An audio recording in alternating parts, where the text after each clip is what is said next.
నడిపిస్తున్న 2 సంవత్సరాలు పూర్తి చేసుకున్న సంబరాలలో భాగంగా డాక్టర్ మన్మోహన్ సింగ్ గారు ఎర్త్ యూనివర్సిటీని ఈ రోజు ప్రారంభోత్సవ కార్యక్రమాన్ని ఏర్పాటు చేసుకున్నాం. ఈనాడు తెలంగాణ సమాజానికి ఒక అంశాన్ని గుర్తు చేయవలసిన బాధ్యత నా మీద ఉన్నది.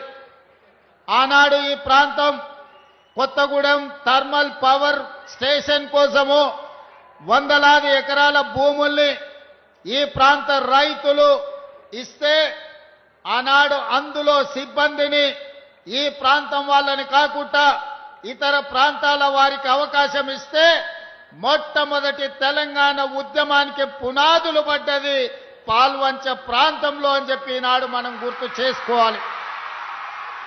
ఈరోజు తెలంగాణ రాష్ట్ర సాధనకు స్ఫూర్తినిచ్చి 60 సంవత్సరాలు తెలంగాణ ఉద్యమం నడవడానికి కారణమైన ఈ పాల్వంచ